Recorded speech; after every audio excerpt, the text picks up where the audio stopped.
Hi, welcome to our Pharma Topics channel, which aims at simplifying the pharmacy subjects and allied health sciences subjects. Our topic of discussion is very important cancer chemotherapy. Before entering into the chapter, let us know what is cancer. In cancer, a normal cell under the influence of genetic changes or the epigenetic changes, that is, the changes which are happening in the nearby the cell, that leads to cancer, which is invasive, and also uh, it leads to progression of the cancer to other tissues called metastatic cancer. What are the causes of cancer? One is some viruses may cause cancer, that is Epstein-Barr virus, human papilloma virus, and hepatitis B virus are some examples. There are environmental causes for the cancer such as UV rays, smoking, and carcinogens. And a sedentary lifestyle instead of a sportive lifestyle is also a reason for cancer. Drugs like immunosuppressants may cause cancer, and some may be genetic related cancers. Let us know the types of cancers. In cancer, the stages are initiation, promotion, dedifferentiation, and progression. Dedifferentiation is the cell loses its capacity as a cardiac cell or a muscle cell. It loses its capacity as a muscle cell, and it acquires the properties of other cells like a stem cell, and it may go to the other areas. That is called dedifferentiation. If the cancer resides in a particular area, it is a benign cancer. If the mass increases, the cancerous mass increases, then it is called a malignant cancer. And if the malignant mass breaks and it spreads to other tissues, it is called metastatic cancer. Solid tumors or the cancers of the epithelial cells are called carcinoma. That is lung carcinoma, colon carcinoma, and they use the term carcinoma for this, breast carcinoma. And the cancer of the connective tissues are called as sarcoma, that is osteosarcoma, myosarcoma. And the next is hematological cancers. They use the term lymphoma for lymphocytes cancer, that is Hodgkin's and non-Hodgkin's lymphoma, and leukemia related to the WBCs, acute myelocytic leukemia, acute lymphocytic leukemia, chronic myelocytic leukemia, or chronic lymphocytic leukemia. Whether the cancer could be detected, it is very tough to detect the cancer because when it achieves a particular huge mass, that is 1 kg mass only, it is detectable. But there are several warning signs for the cancer, such as weight loss, fever, fatigue, skin changes, any change in the bowel habits, dry sore throat, any changes in the skin, such as patches or lumps, or a recent change in the wart or mole, or a nagging cough, are all indications of cancer. There are some tumor markers also. Carcinoembryonic antigen, CEA, for it could detect the colorectal cancer. AFP, alpha fetoprotein, that antigen, if it is found, then it could detect hepatocellular carcinoma. Prostate specific antigen is specific for prostate cancer. The stages of cancer are three: T and M staging. T is the size of the tumor, which gives the small mass or a bigger mass, that is 0 to 4. And nodular, when it is spreading to the lymph nodes, it is called nodular. It is classified into 0 to 3. And metastasis, if it is absent, it is given 0, and if it is present, it is given 1. So based on this, the cancer may be staged.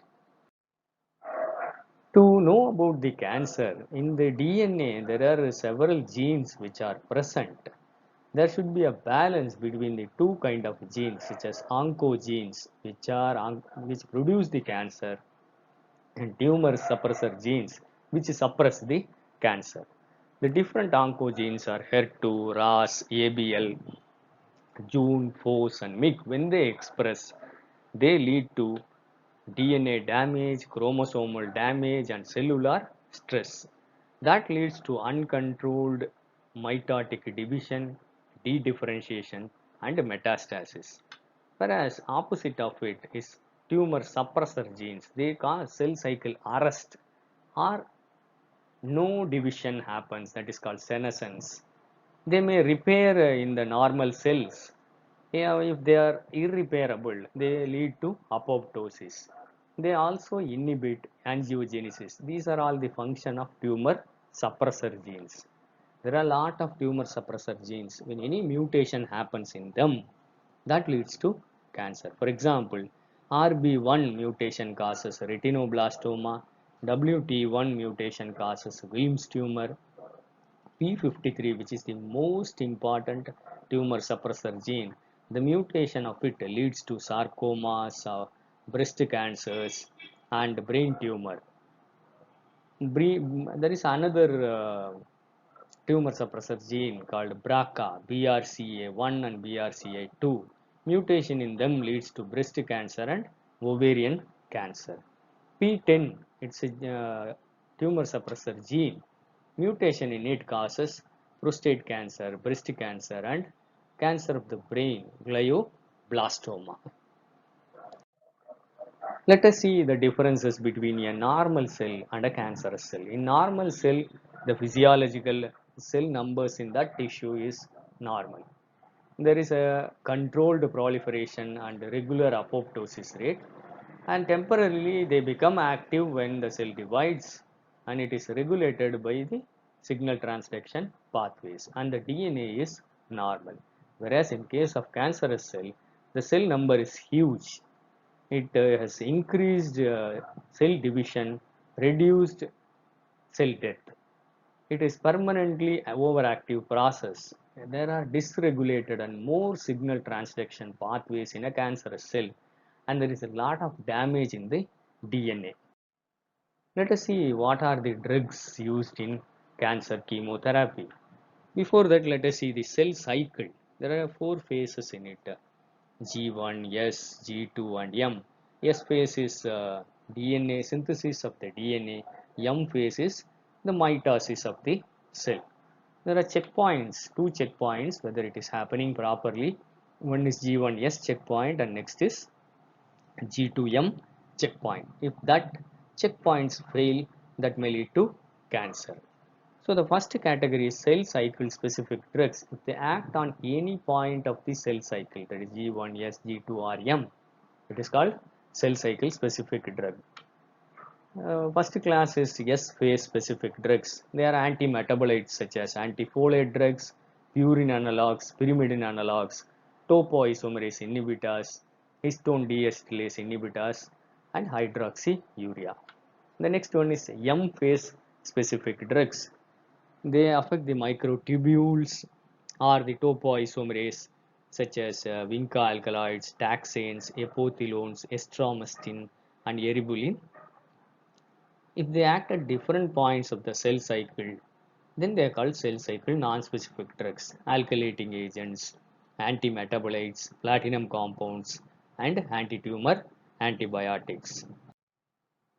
The other classification, let us see, in the DNA, the purines and pyrimidines are present. They are synthesized from precursors such as folates or purines and pyrimidines.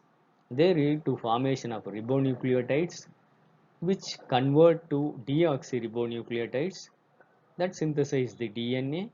From the DNA, mRNA is synthesized, and from mRNA, the proteins are synthesized in the cancerous cell, which leads to formation of its receptors, enzymes, and microtubules.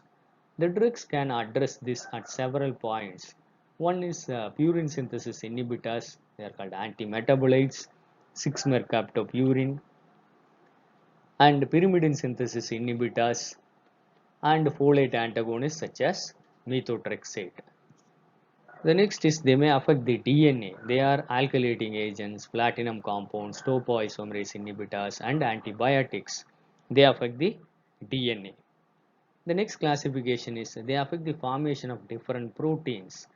such as vinca alkaloids, taxanes, tyrosine kinase inhibitors, proteasome inhibitors, and nitrosoureas.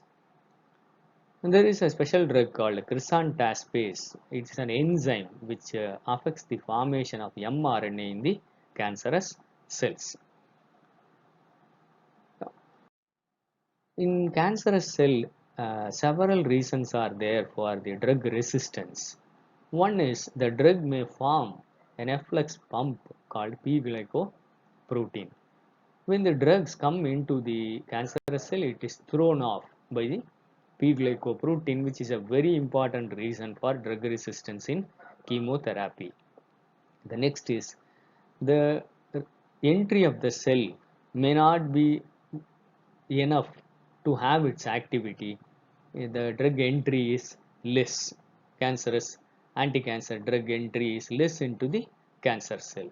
The next reason is it may form some enzymes that can interact with the drug molecules and break them and make them inactive. And the more important reasons are genetic mutations in the DNA of the cancerous cell, tumor suppressor gene mutations, topoisomerase mutations, and anti-apoptotic mutations. These are the reasons for drug resistance in cancer chemotherapy. So it is advisable or routinely followed is combination therapy only available for cancer chemotherapy. Let us see the adverse effects of anti-cancer therapy, which is numerous.